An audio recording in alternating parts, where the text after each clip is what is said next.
bersama Reta Channel. Selamat pagi, selamat siang, selamat malam. Hai, apa kabar anak-anak? Semoga sehat, bahagia, dan selalu dalam lindungan Tuhan Yang Maha Esa. Sudah siap belajar? Sebelum belajar, jangan lupa berdoa dulu ya. Selamat belajar, tetap semangat. Pada pertemuan kali ini kita belajar tema 1 indahnya kebersamaan, subtema 3 bersyukur atas keberagaman, dan pembelajaran 1. Sedangkan materi kita pada hari ini adalah gagasan pokok dan gagasan pendukung, menghargai makanan tradisional sebagai identitas bangsa Indonesia, sifat-sifat bunyi memantul dan menyerap. Indonesia memiliki keberagaman adat istiadat, makanan, permainan tradisional, lagu, tarian, serta lainnya. Kita perlu mensyukurinya karena dapat menikmatinya. Makanan tradisional Indonesia membutuhkan waktu dalam mengolahnya. Pembuatnya pun harus ahli membuatnya. Kamu akan belajar tentang seorang ibu pembuat dodol Betawi, makanan tradisional Betawi. Sekarang anak-anak, mari kita simak cerita berikut ini, kemudian tuliskan gagasan pokok dan gagasan pendukungnya. Dodol Betawi Mak Salmah. Sebentar lagi kota Jakarta akan berulang tahun. Seperti tahun-tahun sebelumnya, Mak Salmah menerima banyak pesanan. Mak Salmah adalah pembuat dodol tradisional Betawi di kampungnya. Biasanya ketika menyambut ulang tahun kota Jakarta, banyak pertokoan yang mengadakan festival Betawi. Makanan Betawi menjadi jajanan di festival. Kerak telur, bir pletok, dan dodol Betawi menjadi primadona makanan dalam menyambut Dirgahayu Jakarta. Dari paragraf 1 ini dapat kita temukan bahwa gagasan pokoknya adalah kota Jakarta akan berulang tahun. Sedangkan gagasan pendukungnya adalah 1. Mak Salmah menerima banyak pesanan. 2. Mak Salmah adalah pembuat dodol tradisional Betawi di kampungnya. 3.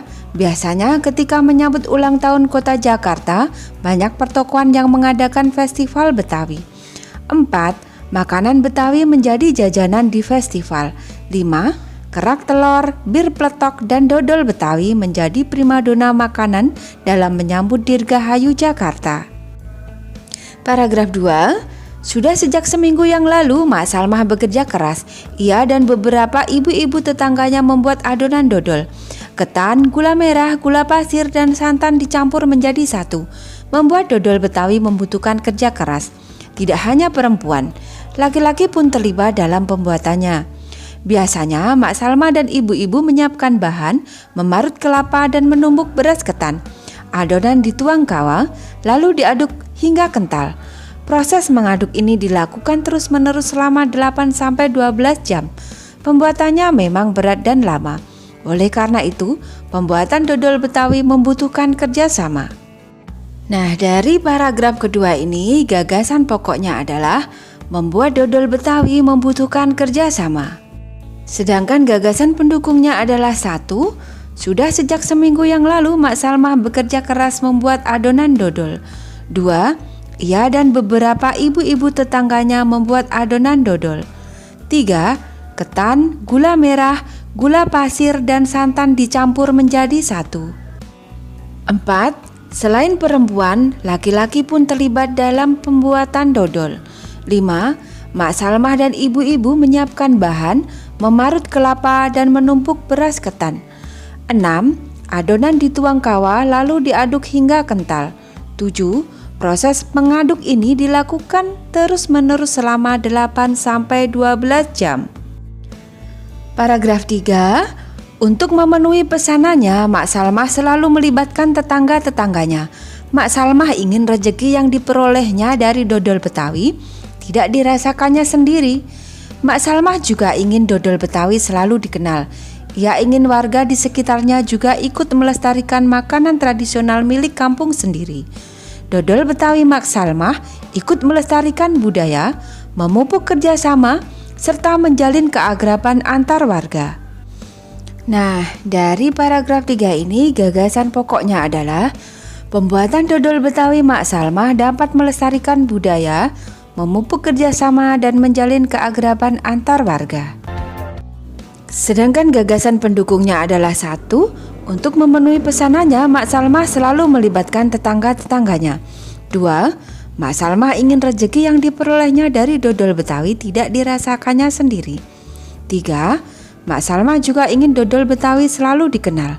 4. Ia ingin warga di sekitarnya juga ikut melestarikan makanan tradisional milik kampung sendiri.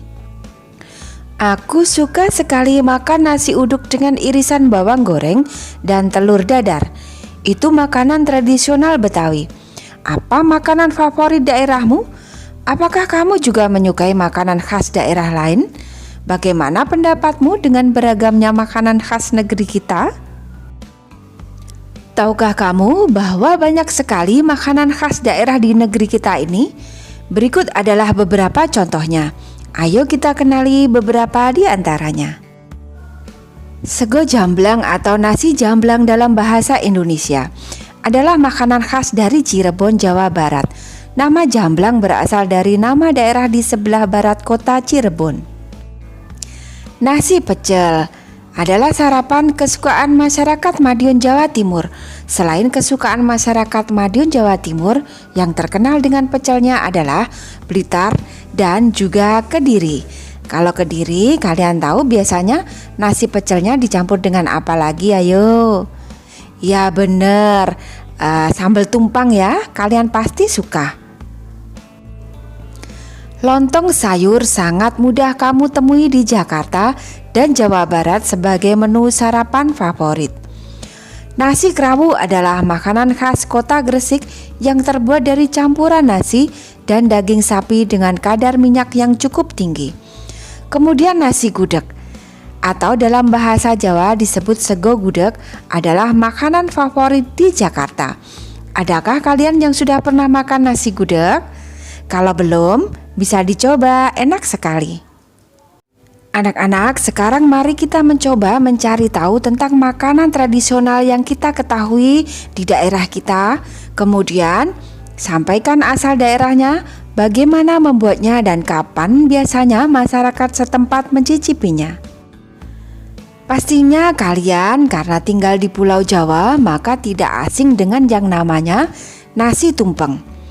Salah satu makanan tradisional dari Indonesia adalah tumpeng atau nasi tumpeng. Tumpeng berasal dari Pulau Jawa. Biasanya nasi tumpeng dimakan saat ada perayaan seperti ulang tahun, kenduri, atau untuk merayakan peristiwa penting. Tumpeng adalah makanan berupa nasi yang disajikan dalam bentuk kerucut dan ditata bersama dengan lauk pauknya. Olahan nasi yang dipakai umumnya berupa nasi kuning, nasi putih biasa, atau nasi uduk. Cara membuat nasi tumpeng: pertama, menyiapkan bahan-bahan seperti beras, kunyit, air, daun pandan, serai, daun salam, dan garam. Kedua, rendam beras, air, dan air kunyit, lalu diamkan selama 1 jam dan dibuang airnya. Kemudian didihkan air, daun pandan, serai, daun salam, dan garam. Lalu masukkan beras dan aduk sampai meresap. Setelah meresap, beras diangkat dan dikukus 30 menit hingga matang. Pernahkah kamu mencoba salah satu makanan tradisional? Berikut ini adalah contoh pengalaman dalam makan makanan tradisional dalam bentuk tulisan yang memuat tempat makan, asal makanan tradisional, bagaimana makanan dibuat, dan siapa yang sering makan makanan tersebut. Saya pernah mencoba makanan tradisional khas Indonesia. Satu di antaranya nasi tempong khas Banyuwangi, Jawa Timur. Saat itu aku dan keluarga liburan ke Banyuwangi dan mencicipi nasi tempong. Ada banyak rumah makan di Banyuwangi yang menyajikan nasi tempong.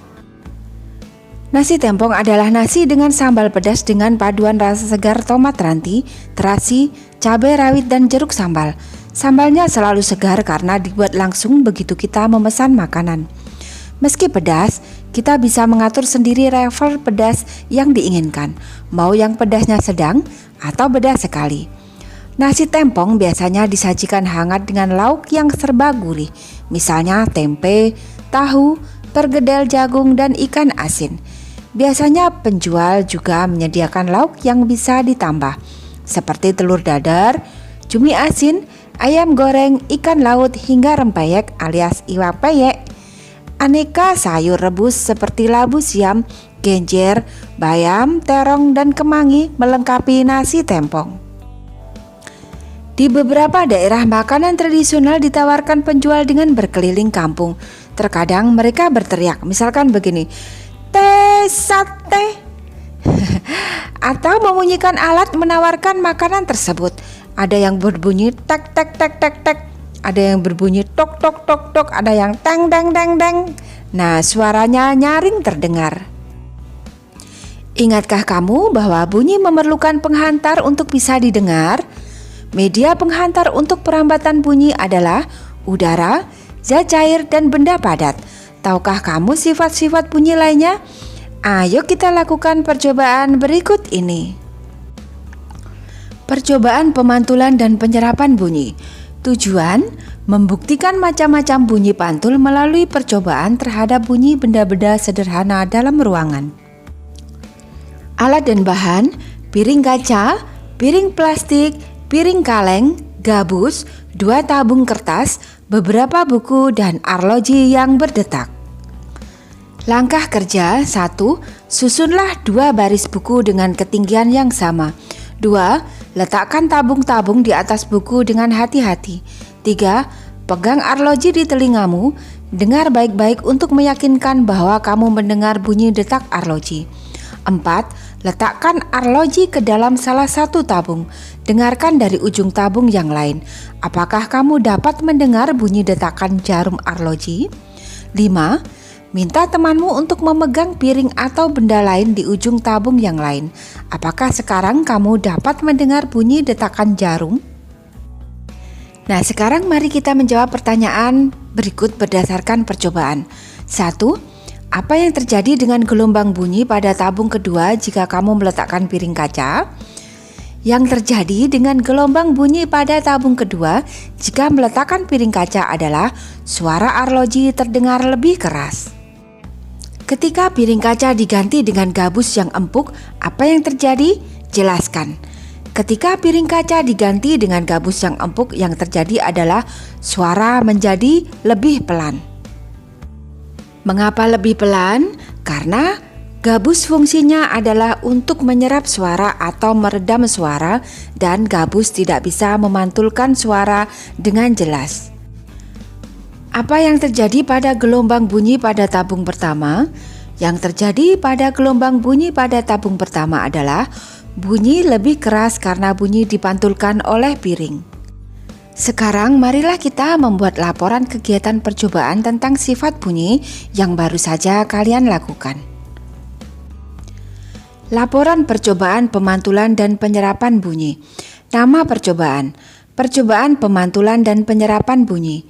Tujuan percobaan yaitu membuktikan bahwa bunyi dapat dipantulkan dan diserap. Alat dan bahan: piring kaca, piring plastik, piring kaleng, gabus, 2 tabung kertas, beberapa buku, dan arloji yang berdetak. Langkah kerja: 1. Susunlah 2 baris buku dengan ketinggian yang sama. 2. Letakkan tabung-tabung di atas buku dengan hati-hati. 3. Pegang arloji di telingamu.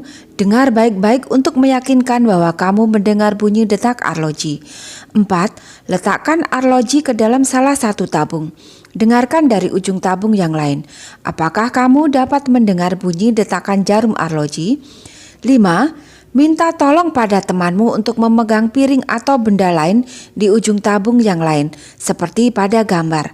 Apakah sekarang kamu dapat mendengar bunyi detakan jarum arloji? Gelombang bunyi memantul pada piring dan merambat melalui tabung kedua di telingamu. Coba ganti piring kaca dengan gabus yang empuk. Adakah perbedaan dengan yang sebelumnya? Ketika piring kaca diganti dengan gabus atau gabus yang empuk menyerap gelombang bunyi, sehingga kita tidak dapat mendengar bunyi arloji dengan jelas. 7. Apa yang terjadi pada gelombang bunyi pada tabung pertama? Gelombang bunyi merambat dari arloji menuju tabung pertama. Hasil percobaan. Percobaan 1, bunyi yang dipantulkan pada benda yang keras atau piring akan memantul. Percobaan 2, bunyi yang dipantulkan pada benda yang lunak atau gabus, bunyi tidak dapat memantul atau bunyi terserap. Kesimpulannya adalah bahwa bunyi akan dipantulkan apabila mengenai benda-benda keras dan diserap apabila mengenai benda-benda yang empuk atau lunak. Anak-anak, sampai di sini dulu pelajaran kita pada hari ini. Semoga bermanfaat, tetap semangat, jaga kesehatan dan selalu bahagia. Sampai jumpa.